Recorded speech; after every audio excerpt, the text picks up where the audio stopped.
Hi everyone. बच्चों, आज के वीडियो में ना हम लोग एजुकेशन रिलेटेड सर्विसेज की बात कर रहे हैं।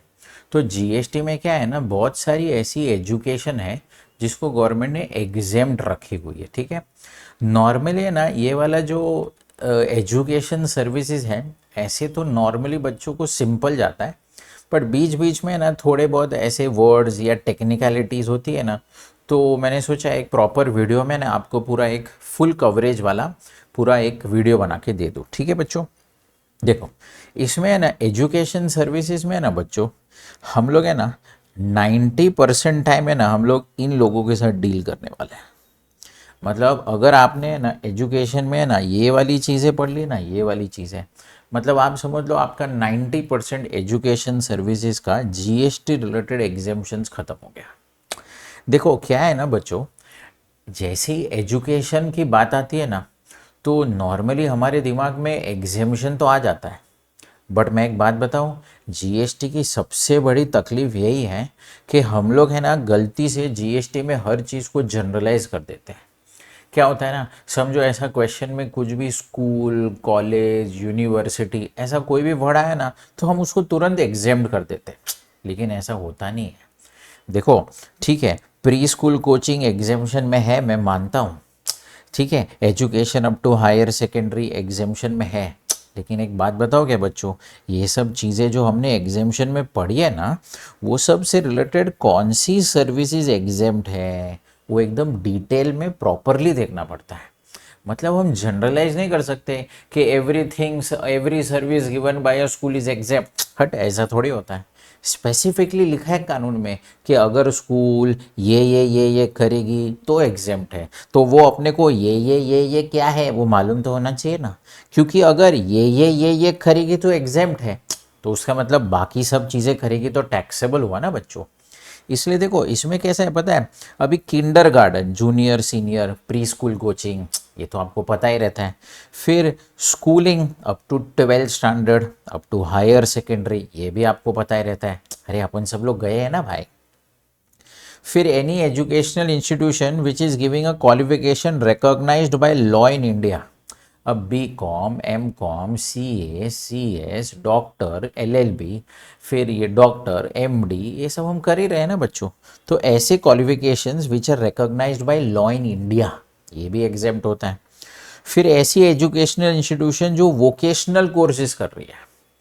अब बच्चों वोकेशनल कोर्सेज मतलब ये इंडस्ट्रियल ट्रेनिंग वाली इंस्टीट्यूट्स होती है ना।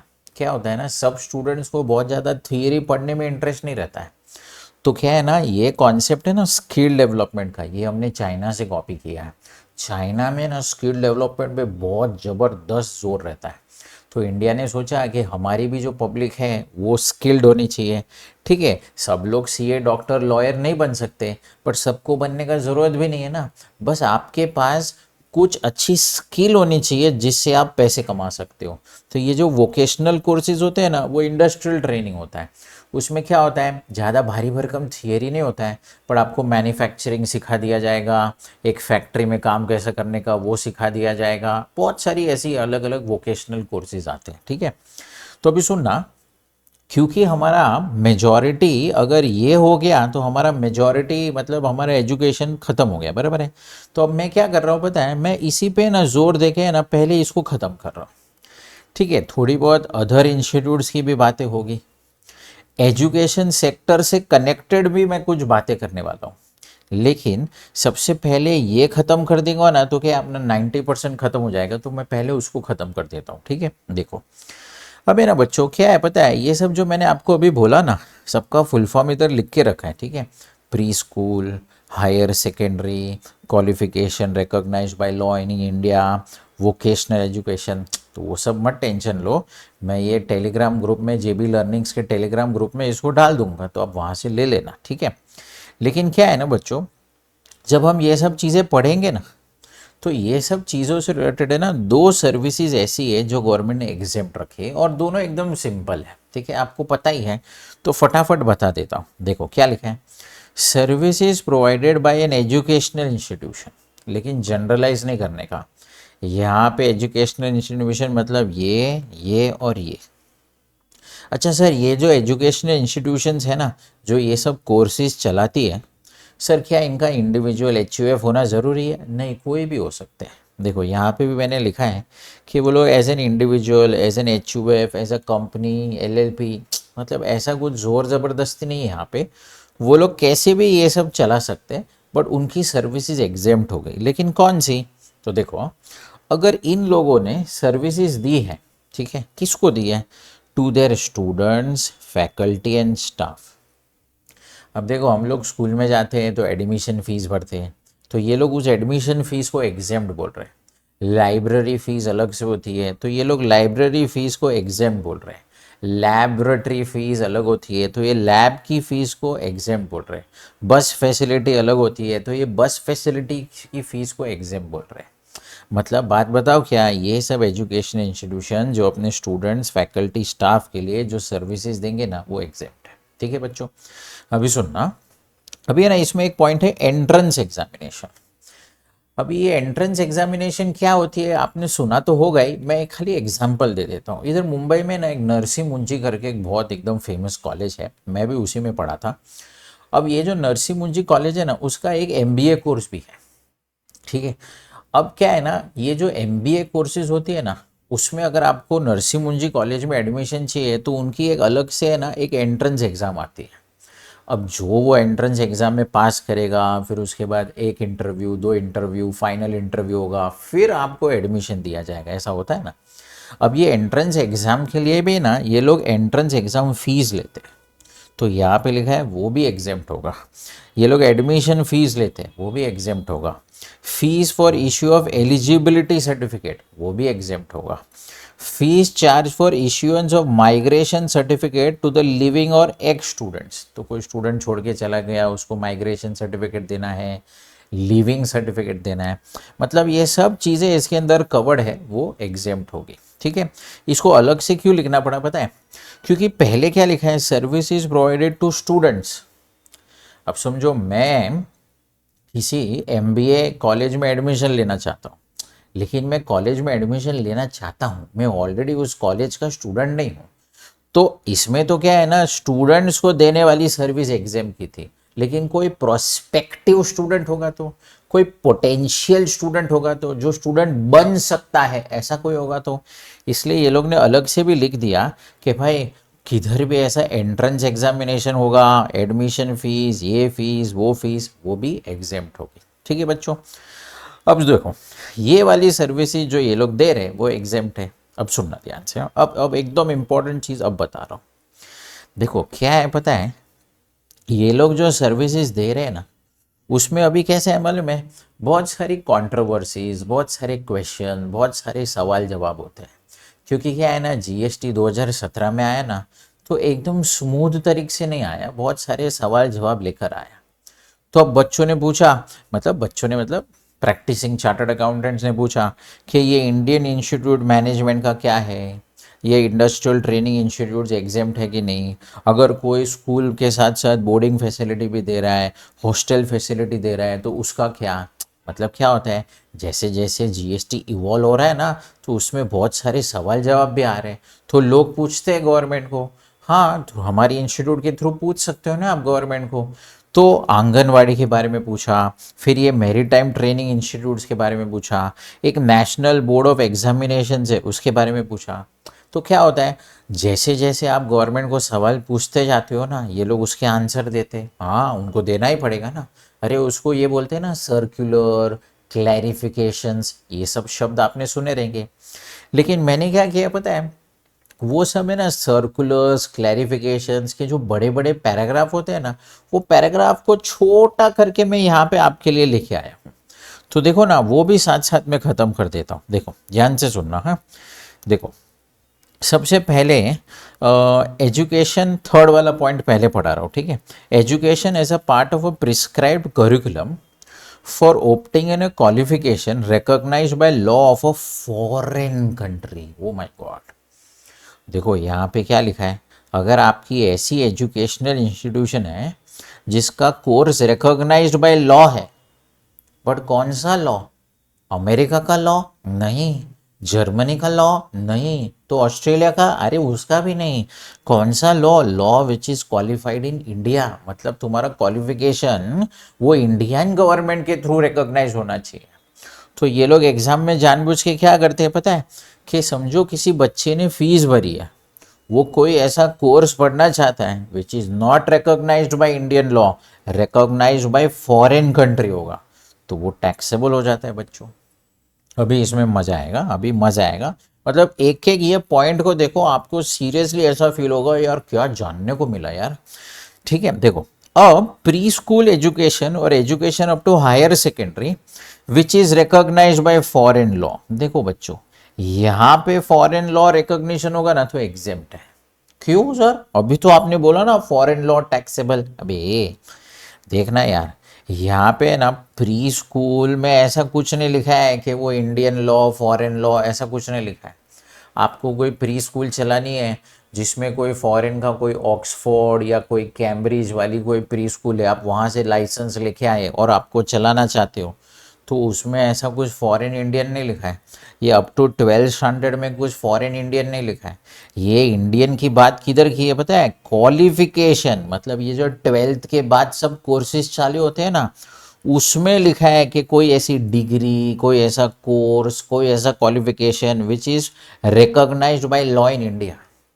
इसलिए बहुत ध्यान से देखना पड़ता है भाई, ऐसे ही बस फॉरेन लॉ आया एग्जेम्प्ट हट भग, ऐसा थोड़ी होता है। ध्यान से देखो इधर, तो देखो अगर प्री स्कूल कोचिंग में ऐसा कुछ फॉरेन वॉरेन आया ना तो वो अभी भी एग्जेम्प्ट है। ठीक है, अब देखो ये इंडस्ट्रियल ट्रेनिंग इंस्टीट्यूट, अब इसमें ना बड़े बड़े शब्द आएंगे, तो मैं इतना सब बड़ा बड़ा पैराग्राफ में आपको उलझा नहीं रहा हूँ। खाली आप देख लेना ना ऐसा, vocational education, vocational training, modular skill course, ऐसे बड़े बड़े शब्द आए ना तो एग्जेम्प्ट। अच्छा, अब इंडस्ट्रियल ट्रेनिंग इंस्टीट्यूट है ना, गवर्नमेंट की भी होती है और प्राइवेट भी होती है। क्या बोला मैंने? इंडस्ट्रियल ट्रेनिंग इंस्टीट्यूट गवर्नमेंट की भी होती है और प्राइवेट भी होती है। तो क्या लिखा है? Private industrial training institutes qualify as educational institution if the education provided by them is approved by a vocational education course. अरे भाई, गवर्नमेंट का वोकेशनल कोर्सेज का एक डिपार्टमेंट है, उधर जाके अप्रूवल लेके आने का, वहाँ पे वोकेशनल कोर्सेज का लिस्ट रहता है। आप उसमें से कोई एक वोकेशनल कोर्स का सर्विसेज देना चाहते हो तो वो लोग आपको अप्रूवल देंगे कि हाँ ये बराबर है। तो अगर तुझे वो अप्रूवल मिल गया और तू फिर वो वाला कोर्स पढ़ा के स्टूडेंट से पैसा ले रहा है तो वो एग्जेम्प्ट होगा। लेकिन अपनी मर्जी का कोई कोर्स पढ़ा रहे हो जो वो गवर्नमेंट के वोकेशनल वाले लिस्ट में नहीं है, और अपनी मर्जी से बोल रहे हो कि मैं आपको पढ़ा रहा हूँ, आपको एक सर्टिफिकेट दूंगा, ये मिलेगा वो मिलेगा, ऐसा नहीं, ऐसा नहीं। मतलब भाई आपका वोकेशनल कोर्स अप्रूव्ड होना चाहिए। ठीक है, अब देखो, अब अगर कोई ऐसी एजुकेशनल इंस्टीट्यूशन है जो क्वालिफिकेशन प्रोवाइड करती है लेकिन साथ साथ में ना हॉस्टल भी चलाती है, होते हैं ना बहुत सारे ऐसे कॉलेजेस होते हैं जिनका हॉस्टल भी होता है, स्कूल भी होती है। इनफैक्ट मैं यहाँ पे बोरीवली में ना, एक मुंबई में बोरीवली में एक सेंट फ्रांसिस स्कूल है, तो हमारे ही स्कूल में ना बोर्डिंग फैसिलिटी था। अरे कोई पलटन लोग अगर बोरीवली सेंट फ्रांसिस वाले रहेंगे तो कमेंट में डालो, हाय भेजता हूँ मैं आप लोग को, अपन लोग सेम हुए ना यार। तो हमारे स्कूल में भी बोर्डिंग फैसिलिटी था, अभी भी होगा, अभी बहुत टाइम से मैं गया नहीं हूँ, लेकिन मैं जब स्टूडेंट था तभी तो था। तो बहुत सारी ऐसी स्कूल्स और बहुत सारे ऐसे कॉलेजेस होते हैं जिनका है ना ऐसा हॉस्टल फैसिलिटीज़, बोर्डिंग स्कूल्स होता है। तो गवर्नमेंट क्या सोच रही है कि यार इनका principal business, principal motive, principal supply तो एजुकेशन है, लेकिन वो एजुकेशन को और अच्छी तरह से प्रोवाइड करने के लिए एक एंसिलरी सर्विस दी जा रही है। अरे प्रिंसिपल सर्विस, एंसिलरी, सपोर्टिव, ये सब आपने सुना नहीं है कंपोजिट सप्लाई में? हाँ सुना है ना, कंपोजिट सप्लाई में मेन सप्लाई अगर एग्जाम तो बदूज एग्जाम। तो गवर्नमेंट क्या सोच रही है कि देखो भाई आपका प्रिंसिपल सप्लाई क्या है ये बताओ। अब कोई भी इंसान हॉस्टल चालू करेगा और गवर्नमेंट उसको एग्जाम कर देगी, ऐसा नहीं है। गवर्नमेंट बोल रही है प्रिंसिपल सप्लाई बताओ क्या है, स्कूल चला रहे हो क्या, आप कोई ऐसा क्वालिफिकेशन दे रहे हो क्या which is recognised by law, ऐसा कुछ है क्या? अगर है तो उसके साथ में हॉस्टल चला रहे हो, उसके साथ में बोर्डिंग स्कूल चला रहे हो, तो एग्जामिशन मिल जाएगा। क्योंकि कंपोजिट सप्लाई में ना प्रिंसिपल एग्जेम्प्ट है, तो उसके साथ में जो भी सपोर्टिव लपेटे में आती है वो भी एग्जेम्प्ट होती है, ठीक है। अच्छा, इंडियन इंस्टीट्यूट ऑफ मैनेजमेंट, क्या इनकी सर्विसेज, इनका एजुकेशन एग्जेम्प्ट है? हाँ एग्जेम्प्ट है, लेकिन अब इसमें इंपॉर्टेंट क्या है पता है कि है ना, ये जो इंडियन इंस्टीट्यूट ऑफ मैनेजमेंट है ना, वो दो टाइप के कोर्सेज चलाते हैं। दो टाइप के कोर्सेज, एक जो अप्रूव्ड बाय गवर्नमेंट होता है और एक जो अप्रूव्ड बाय गवर्नमेंट नहीं होता है लेकिन वो लोग चलाते हैं short duration short term programmes. अब इनका तो क्या है, बड़ा नाम हो गया है ना, तो इनको ऐसा हर कोर्स अप्रूव्ड बाय गवर्नमेंट होगा तो ही एडमिशन होगा ऐसा ज़रूरी थोड़ी है। ये लोग तो अपनी गुडविल से भी बहुत सारे प्रोग्राम चला सकते हैं, और फिर जो इसमें एडमिशन लेगा ना उसको क्वालिफिकेशन नहीं मिलता है, क्या मिलता है पता है? बोलू, अरे बोलू, पार्टिसिपेशन सर्टिफिकेट मिलता है। अब गवर्नमेंट बोलती है देख भाई, अप्रूव्ड कोर्स चला रहे हो ना, वो वाले स्टूडेंट्स उनकी फीस वो सब एग्जेम्प्ट, लेकिन ऐसा जो अपनी मर्जी से चला रहे हो जिसमें qualification recognised by law in India नहीं मिल रहा है, सिर्फ पार्टिसिपेशन सर्टिफिकेट मिल रहा है, वो टैक्सेबल होगा भाई, ठीक है। फिर उसके बाद आंगनवाड़ी, देखो आंगनवाड़ी है ना वो बेसिकली एक टाइप का प्री स्कूल होता है, बस खाली यहाँ पे हम लोग उसको junior KG senior KG Kinder garden बोलते हैं, बट छोटे शहरों में या गाँव में उसको आंगनवाड़ी बोलते हैं। तो आंगनवाड़ी भी एक टाइप का प्री स्कूल ही है, वो भी एग्जेम्प्ट ही है, कुछ नया नहीं पढ़ा रहा हूँ, वही सब चीज़ें पढ़ा रहा हूँ, लेकिन अलग अलग कन्फ्यूजन दूर करने के लिए जो क्लैरिफिकेशंस आए ना उसको पैराग्राफ फॉर्म में निकाल के बस खाली टेबुलर फॉर्म में पढ़ा रहा हूँ, तो आपका क्या फटाफट फटाफट हो जाएगा। प्लस आप लोग शाणे, अभी भी 1.5 2x की स्पीड पे सब कुछ चलता रहेगा, तो मेरा तो 20 मिनट का वीडियो आपका तो 10 मिनट का हो जाता है। अच्छी बात है, वैसे ही पढ़ना चाहिए, मैं कुछ गलत नहीं बोल रहा हूँ, ठीक है। अच्छा, अभी इधर सुनना ध्यान से। अब ये ना आईआईटी और आईआईएम्स में कैसा होता है पता है, कैंपस रिक्रूटमेंट खाली आईआईटी आईआईएम नहीं, आजकल तो हर एमबीए कॉलेजेस में होता है। बट क्या होता है ना कि एक बार बच्चे ने एमबीए कर लिया या इंजीनियरिंग कर लिया, तो बहुत सारी कंपनीज है ना उनको अपॉइंट करने के लिए, मतलब उनको अपने साथ जॉब में एनरोल करने के लिए उनके कैंपस में जाती है और उनका उधर ही जाके इंटरव्यू लेती है। 3 इडियट्स देखा? तो 3 इडियट्स में वो लास्ट सीन में देखो ना, वो इंटरव्यू दे रहा है ना, तो कॉलेज वाले ना उस कैंपस इंटरव्यू के लिए भी है ना, ये सब बड़ी बड़ी एम्प्लॉयर्स है ना पैसे चार्ज करते हैं। तो गवर्नमेंट ने बोला देखो अब ये एजुकेशन के दायरे से बाहर गया, हाँ स्टूडेंट तो पढ़ लिया, अब ये वाली फीस आईआईटी आईआईएम ये एमबीए कॉलेज स्टूडेंट से नहीं ले रहे हैं, ये एम्प्लॉयर से ले रहे हैं, ये तो उन लोगों से ले रहे हैं जो लोग कंपनी चला रहे हैं, और अब उनको ये वाले स्टूडेंट जॉब के लिए चाहिए। अब इसमें गवर्नमेंट बोलती है ये एजुकेशन के दायरे में नहीं है, इसको हम टैक्सेबल रखेंगे, तो ये वाली सर्विस टैक्सेबल है, ठीक है। फिर मैरीटाइम ट्रेनिंग इंस्टीट्यूट्स ये एग्जेम्प्ट है, ठीक है। अब सुनना ध्यान से, ये वाली सर्विसेज एग्जेम्प्ट है। अच्छा, अभी अगर समझो कोई डुअल क्वालिफिकेशन चल रहा है, मतलब एक ही जगह पे ना, अभी बहुत सारी जगह पे ऐसा हो गया है कि एमबीए प्लस इंजीनियरिंग दोनों एक साथ हो जाता है। अब एमबीए भी रिकॉग्नाइज्ड बाय लॉ, इंजीनियरिंग भी रिकॉग्नाइज्ड बाय लॉ, मतलब आपने क्या किया कि एमबीए और इंजीनियरिंग अलग अलग करने से अच्छा आपने उसको बंडल बना दिया। तो ठीक है, दोनों अगर रिकॉग्नाइज्ड बाय लॉ है तो गवर्नमेंट को कोई टेंशन नहीं है, वो फीस एग्जेम्प्ट हो गई। लेकिन अगर आप ऐसा क्वालिफिकेशन चला रहे हो जिसमें एक रिकॉग्नाइज्ड बाय लॉ है एंड दूसरा नॉट रिकॉग्नाइज्ड बाय लॉ है, अरे तो ये तो मिक्स्ड सप्लाई हो जाएगा। तो अभी अगर मिक्स्ड सप्लाई हो गया ना तो गवर्नमेंट फिर उसको एग्जेम्पशन नहीं देती है, क्योंकि मिक्स्ड सप्लाई में तो हाईएस्ट रेट वाला टैक्स लग जाता है ना। तो वो वाला एक चीज़ याद रखना, डुअल क्वालिफिकेशन में अगर वो मिक्स्ड सप्लाई का रूप ले लेती है जिसमें एक नॉर्मल क्वालिफिकेशन है विच इज़ रिकॉग्नाइज्ड, एक इज़ नॉट रिकॉग्नाइज्ड, तो उसमें फिर टैक्सेबल हो जाता है, ठीक है।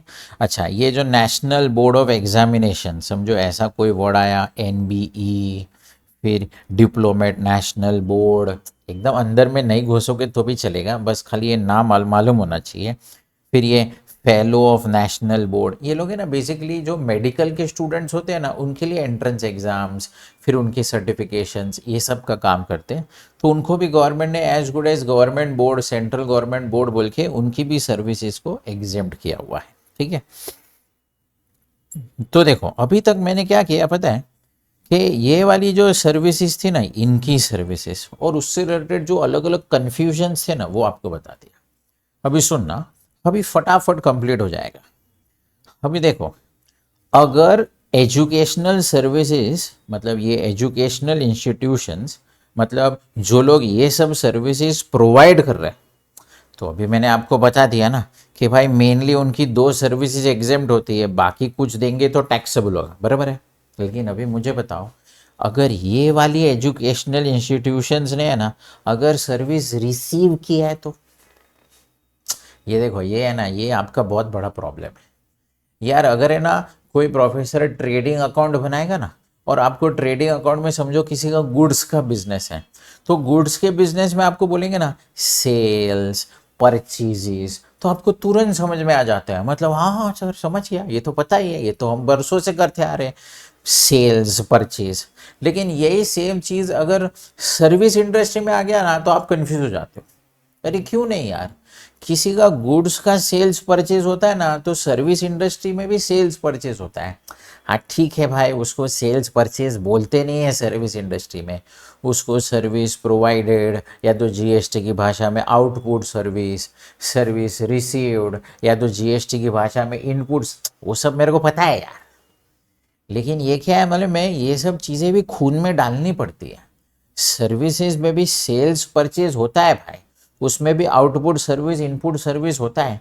मुझे बताओ ना, इतना बड़ा स्कूल, इतनी बड़ी यूनिवर्सिटी, इतनी बड़ी कॉलेज, ये लोग जो इतनी सारी सर्विसेज देते हैं, तो उनको भी तो सर्विसेज की ज़रूरत पड़ती होगी ना भाई। क्यों उन लोगों को चार्टर्ड अकाउंटेंट, उन लोग को architect, interior decorator, company secretary, क्यों ये लोगों को सर्विस की ज़रूरत नहीं पड़ती होगी? पड़ती है भाई। हर बिजनेस के अंदर गुड्स की भी ज़रूरत पड़ती है, सर्विस की भी है। बट बताओ हम लोग गुड्स की क्यों ज़्यादा बातें नहीं करते हैं? क्योंकि गुड्स की सर्विसेज एग्जामिशन अपने पोर्शन में नहीं होता है भाई। लेकिन सर्विसेज की तो बात करनी पड़ेगी ना। तो सुनो, अभी ध्यान से सुनना, हाँ ध्यान से सुनना प्लीज। हाँ थोड़े लोग सो गए, मेरे को मालूम है, जागो जागो, सॉरी सॉरी जोर से बोलो, सॉरी जागो। अभी सुनो क्या पढ़ा रहा हूँ। अब ये लोग की है ना थोड़ी बहुत ऐसी इनपुट सर्विसेज छे, इनपुट इनपुट सर्विसेज, मुझे पता है, मुझे पता है आपको है ना, ऐसा थोड़ा भी ऐसा थोड़ा अनकंफर्टेबल वर्ड यूज किया ना, मतलब आप सो जाते हो। अरे इनपुट सर्विसेज मतलब बका, क्या मतलब हुआ इसका? ये लोग ने सर्विसेज परचेज की है भाई। हाँ कुछ नहीं है ऐसा, कुछ हाई फाई कुछ नहीं है भाई, ये लोग ने सर्विस परचेज की है। अच्छा, तो इनकी थोड़ी बहुत परचेजेस भी एग्जाम्प्ट है, बोलो। मतलब ये लोग जो सर्विस दे रहे, ये लोग फीस ले रहे, वो भी एग्जाम्प्ट है। बट इनकी सिलेक्टेड सर्विसेज जो इनपुट परचेजेस है वो भी एग्जाम्प्ट है। देखो ये रहा, मुझे पता है आपने ऑलरेडी पढ़ा है, इसलिए मैं इसमें फटाफट बताऊंगा। देखो, अगर आपका प्री स्कूल या तो एजुकेशन आपका स्कूल है अप टू 12th स्टैंडर्ड वाला, तो इनको है ना 4 सर्विसेज एग्जाम्प्ट है। देखो देखो 4 सर्विसेज एग्जाम्प्ट है। कौन सी है वो 4? ट्रांसपोर्टेशन सर्विस, फिर केटरिंग सर्विस। अच्छा केटरिंग है ना, वो स्पॉन्सर्ड बाय गवर्नमेंट भी हो सकता है, और वो थ्रू डोनेशंस फ्रॉम कॉरपोरेट्स भी हो सकता है, ठीक है, वो कोई भी हो सकता है। बट ये वाली सर्विस जो है ना वो एग्जेम्प्ट है। कौन सी? इनपुट सर्विस की बात चल रही, मतलब ये लोग बाय कर रहे हैं, ये लोग ये ट्रांसपोर्टेशन सर्विस किसी से ले रहे हैं, ये लोग catering services mid day meals किसी से ले रहे हैं, सिक्योरिटी और क्लीनिंग सर्विसेज। अब ये बहुत इंपॉर्टेंट है। क्या होता है, एक स्कूल कॉलेज यूनिवर्सिटी बड़ा कैंपस होगा, सिक्योरिटी की ज़रूरत पड़ेगी ना, क्लीनिंग हाउस कीपिंग की ज़रूरत पड़ेगी ना। अगर अपने ही एम्प्लॉई के पास करवा दिया तो जीएसटी का टेंशन ही नहीं है।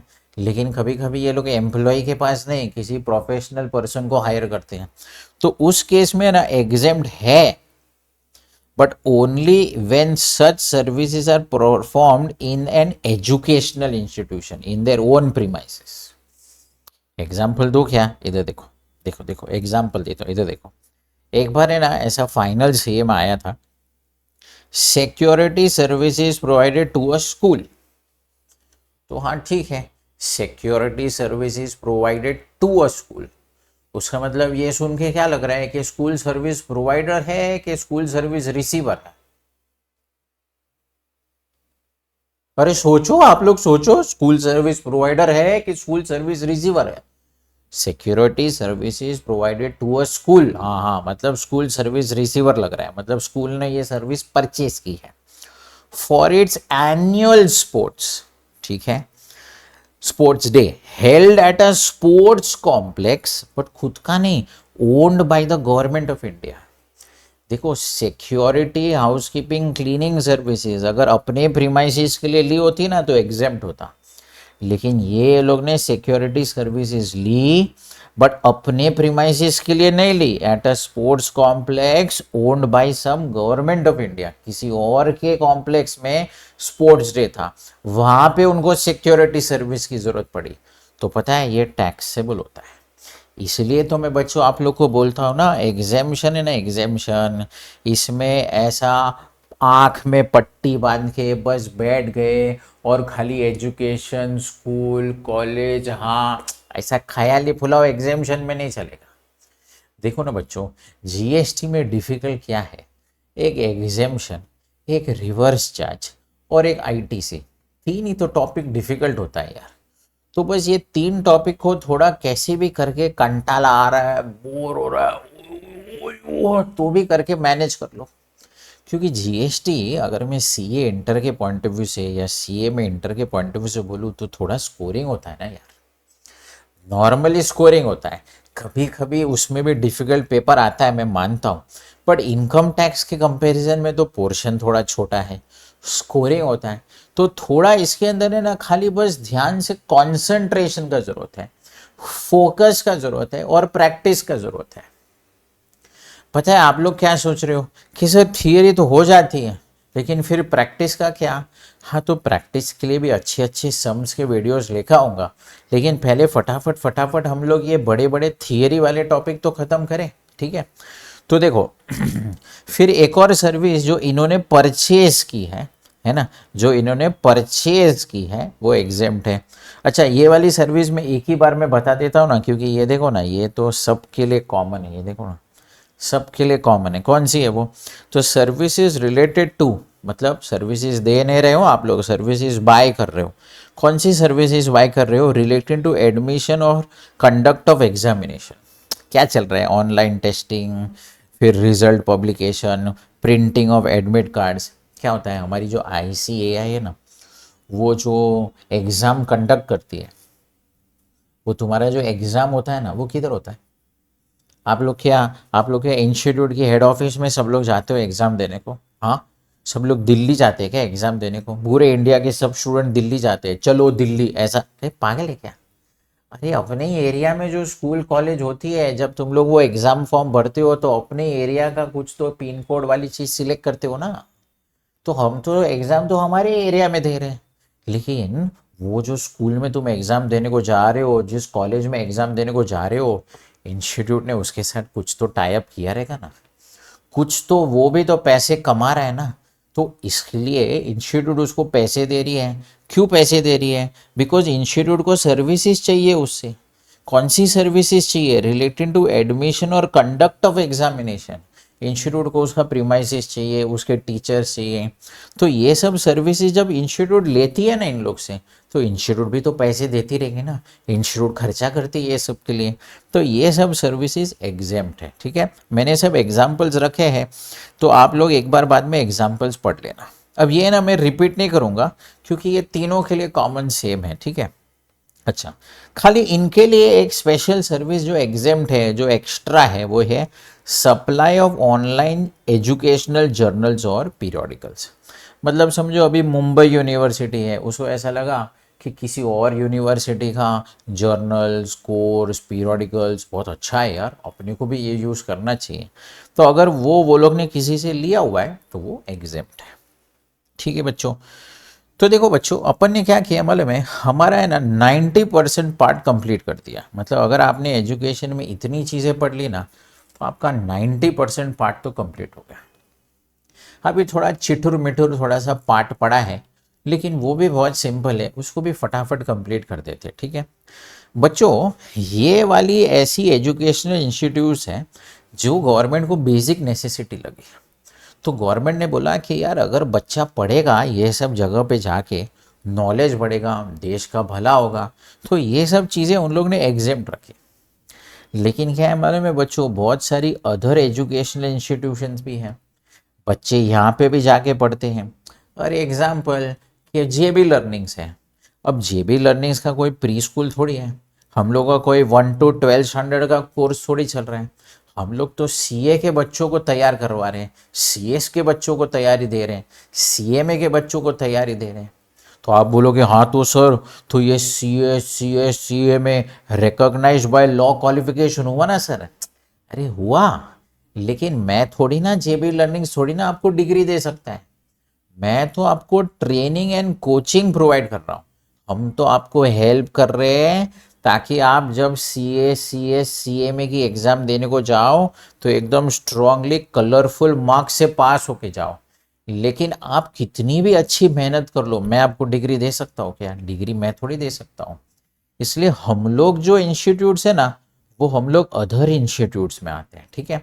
अब हमारी सर्विस नॉर्मली टैक्सेबल होती है। देखो इधर, देखो इधर मैंने लिखा है, इधर एग्जाम्पल में रखा है कि training given by private institutes. Private coaching institutes होगी ना, उसकी सर्विसेज टैक्सेबल होती है। हाँ, लेकिन कभी कभी ऐसा हो जाता है, कभी कभी ऐसा हो सकता है कि हम लोग भी अगर कोई सर्विस दे रहे हैं ना, तो कोई स्पेसिफिक सिचुएशन में हमारी भी सर्विस एग्जेम्प्ट हो सकती है। देखो, अब वो कौन सी सिचुएशंस है? तो देखो, समझो हम लोग एज एन इंडिविजुअल सर्विसेज दे रहे हैं जिसमें ट्रेनिंग और कोचिंग हो रही है। बट पता है कौन सी training coaching? Recreational activities relating to arts और कल्चर। लेकिन पता है ये सर्विस एग्जेम्प्ट कब होगी पता है? Only if the service provider is an individual. Training और coaching related to sports, but पता है ये वाली सर्विस एग्जेम्प्ट कब होगी? Only if the service provider is a charitable entity. मतलब बच्चों इसमें कैसा है पता है, इसमें ये इंडिविजुअल याद रखना बहुत ज़रूरी है, इंस्टीट्यूट का फेवरेट है। और इसमें ये चैरिटेबल एंटिटी, आप सोचोगे सर ये तो आपने ऑलरेडी चैरिटेबल ट्रस्ट के वीडियो में पढ़ाया था, लेकिन वहाँ पे तो क्या है, हम लोग सिर्फ चैरिटेबल ट्रस्ट की बातें कर रहे हैं। अब यहाँ पे मैं स्पेसिफिकली चैरिटेबल ट्रस्ट का अगर ट्रेनिंग और कोचिंग हुआ उसका बात कर रहा हूँ ना बच्चों। तो यहाँ पे मैंने फिर से इस वाले वीडियो में भी उसको कंसिडर कर दिया है। प्लस ये एग्जाम पॉइंट ऑफ व्यू बहुत इंपॉर्टेंट है, क्योंकि training and coaching in sports है ना, तो जनरल एग्जामेशन नहीं है। मतलब हर जो इंसान स्पोर्ट्स के ट्रेनिंग में होगा ना उसको एग्जामेशन नहीं है, आप as a charitable entity registered होने चाहिए। प्लस अगर आपकी ट्रेनिंग और कोचिंग आर्ट्स और कल्चर से रिलेटेड है तो उसमें भी जनरल एग्जामिनेशन नहीं है, आप एज अ सर्विस प्रोवाइडर एक इंडिविजुअल होने चाहिए, ठीक है। अच्छा, तो ये वाली बात हमने ये वाली पढ़ ली। अब देखो ध्यान से, अब है ना बच्चों, इसमें एक जनरल एग्जामिनेशन सभी को दिया है। मतलब एक ऐसा एग्जामिनेशन है जो सभी को है, और ये भी इंस्टीट्यूट का फेवरेट है। देखो, services provided to a central government, state government, union territory under any training program where 75% or more of the expenditure is borne by the government। मतलब क्या हुआ मालूम है? समझो मैं ना कोई ऐसा ट्रेनिंग प्रोग्राम चला रहा हूँ, मैं स्टूडेंट्स को कुछ ऐसी चीज़ सिखा रहा हूँ जो गवर्नमेंट को लग रहा है अरे यार ये तो देश के लिए बहुत इंपॉर्टेंट है। तो गवर्नमेंट बोल रही है प्रतीक वेरी गुड, ये ट्रेनिंग प्रोग्राम चलाओ। भले मैं प्राइवेट कोचिंग इंस्टीट्यूशन हुआ, मैं यहाँ पे कोई प्री स्कूल वाला बंदा नहीं हूँ, मैं यहाँ पे वो क्वालिफिकेशन रिकॉग्नाइज बाय लॉ वाला बंदा नहीं हूँ, मैं यहाँ पे वोकेशनल सर्विसेज वाला बंदा नहीं हूँ, बट मेरा जो ट्रेनिंग प्रोग्राम है ना वो गवर्नमेंट को पसंद आया है। और गवर्नमेंट ऐसा बोल रही है कि ठीक है तुम करो, ये अच्छी चीज़ कर रहे हो, 75% फीस हम लोग बेयर करेंगे। तो 25% में किसी और से भी ले सकता हूँ, बट 75% और मोर, 75, 80, 90, 95, मतलब 75 से ज़्यादा कुछ भी परसेंटेज जो टोटल एक्सपेंडिचर होता है ना, जो कोर्स की फीस होती है ना, उसका 75% और मोर गवर्नमेंट बेयर कर रही है, तो वो भी एग्जेम्प्ट है, ठीक है। लेकिन ये है ना, इसमें सर्विस प्रोवाइडर बच्चों कोई भी हो सकता है। मतलब इसमें ना आप वो वाला प्री स्कूल वी स्कूल वाला नहीं, इसमें ऐसा कुछ नहीं लिखा है कि यही सर्विस प्रोवाइडर होना चाहिए, ये इन जनरल कोई भी सर्विस प्रोवाइडर हो सकता है। ठीक है बच्चों, चलो अब लास्ट 2 मिनट और ये खत्म हो जाएगा। ठीक है, अब सुनना ध्यान से। अभी ना बच्चों थोड़ी बहुत ऐसी सर्विसेज है जो पिछले थोड़े 1-2 साल से आई है, उसमें डायरेक्ट एजुकेशन नहीं है बट कुछ एजुकेशन कनेक्टेड है। ठीक है, तो मैंने सोचा क्योंकि ये एजुकेशन कनेक्टेड है ना, तो फटाफट क्या है इसी के अंदर कवर कर देता हूँ, तो क्या आपका होलसम पूरा खत्म हो जाएगा। अब वो सर्विसेज है ना बेटा, अफिलिएशन सर्विसेज है। ठीक है, इसमें मैंने बड़े बड़े पैराग्राफ में सब कुछ लिखा है आपके लिए, लेकिन मैं शॉर्ट में फटाफट आपको समझा देता हूँ। ठीक है, क्या होता है ना, बहुत सारी ऐसी यूनिवर्सिटीज़ है जो अफिलिएशन सर्विसेज देती है, बहुत सारे ऐसे एजुकेशनल बोर्ड्स हैं जो अफिलिएशन सर्विसेज देती है। होता क्या है ये अफिलिएशन सर्विसेज, मैं बताता हूँ आपको। समझो है ना, मेरे को है ना ऑक्सफोर्ड की कोई एक स्कूल है जो इंडिया में चालू करनी है, या तो मेरे को है ना कोई एक ऐसा यूनिवर्सिटी का कोर्स है, समझो कोई दिल्ली यूनिवर्सिटी का कोर्स है जो मुझे है ना यहाँ पे इधर मुंबई में चालू करना है। अब मुझे ऐसा लगा कि ये दिल्ली यूनिवर्सिटी का ये कोर्स कितना मस्त है यार, तो मुझे भी मुंबई में ये बच्चों को पढ़ाना है, तो मुझे भी ऐसा एक स्कूल कॉलेज चालू करना है जो दिल्ली यूनिवर्सिटी का कोर्स करे। बट क्या है पता है, ये जो यूनिवर्सिटी वाले लोग होते हैं ना, वो अपना कोर्स ऐसे ही किसी को भी चलाने को नहीं देते।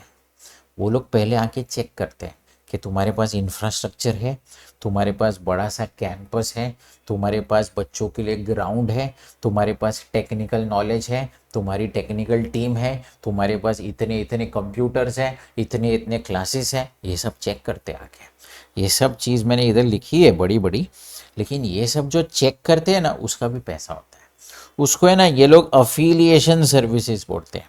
सो carried out by educational boards to monitor and ensure whether the school possesses the required infrastructure. मतलब अगर आपको किसी यूनिवर्सिटी का कोर्स अच्छा लगा तो वो लोग को पहले बुलाना पड़ेगा, सब चेकिंग होगा, उसकी फीस भी लगती है, वो टैक्सेबल है। मुझे अगर कोई स्कूल चालू करनी होगी, लेकिन मुझे कोई स्पेसिफिक बोर्ड वाली स्कूल चालू करनी है, तो उसके लिए भी जो अफिलिएशन फीस है टैक्सेबल है। ठीक है, अच्छा लेकिन इसमें है ना, अगर अफिलिएशन सर्विसेज अगर provided by central government state government होगी ना फॉर गवर्नमेंट स्कूल्स, तो वो वाली खाली एक एग्जेम्प्ट है। तो अगर कोई गवर्नमेंट स्कूल है, कोई म्यूनसिपालिटी की स्कूल है, ऐसी कोई स्कूल है जो चालू करना चाहते हैं और उसके लिए भी अफिलिएशन फीस है, तो वो वाला एग्जेम्प्ट है। ठीक है, तो देखो बच्चों, फिर हमारा ये वाला भी हो गया, हमारा ये वाला भी हो गया, और हमारा ये वाला भी हो गया। ठीक है, अच्छा बच्चों अभी ये तो मैंने ऑलरेडी बोल दिया आपको, security, cleaning, housekeeping outside their premises. तो देखो ना, ये आउटसाइड देयर प्रीमाइसेस का तो मैंने आपको एक बार, ये वाला जो मैंने इधर लिखा है ना, ये स्पेसिफिकली सीए फाइनल में आया था, तो मैंने उसको अलग से लिखा है। बट मैंने इन जनरल भी यहाँ पे लिख दिया है कि अगर आउटसाइड द प्रीमाइसेस ऐसी कोई सर्विसेज होगी तो वो टैक्सेबल होगी। ठीक है बच्चों, तो देखो ये तुम्हारा पूरा एजुकेशन सर्विसेज का था। तो क्या होता है ना, फटाफट एजुकेशन, इसमें अगर आप 1.5 2x स्पीड में देखोगे ना, तो मेरे साथ फटाफट हो जाता है। ठीक है, चलो, no if no but, only that. Bye bye, all the best. Next lecture में, नेक्स्ट वीडियो में एक और ऐसा कोई सर्विसेज लेके आऊँगा। अच्छा बच्चों, मुझे ना कमेंट बॉक्स में बहुत से लोग ऐसे बोल रहे हैं कि ये वाला वीडियो बनाओ, वो वाला वीडियो बनाओ। तो बच्चों मैं अपना लेवल बेस्ट कोशिश कर रहा हूँ, लेकिन क्या है ना, मेरे को क्या है ना, इनकम टैक्स, जीएसटी दोनों रिलेटेड आपको हेल्प करनी है ना, तो थोड़ा एक बैलेंस मेंटेन करने का लेवल बेस्ट कोशिश कर रहा हूँ। आप जो भी वीडियो बोलेंगे ना, अभी एक जन ने आज 115 बीएससी के बारे में बोला था, तो सब है मेरे माइंड में, मैं सब कुछ रखता हूँ। आप बस कमेंट बॉक्स में लिखते जाओ, मैं एक डायरी में सब कुछ अच्छी तरह से नोट करके लिख ही रहा हूँ। मैं सब कुछ आपको बताऊंगा, मैक्सिमम सर्विसेज देने की कोशिश करूंगा। ठीक है, चलो बाय बाय, टेक केयर।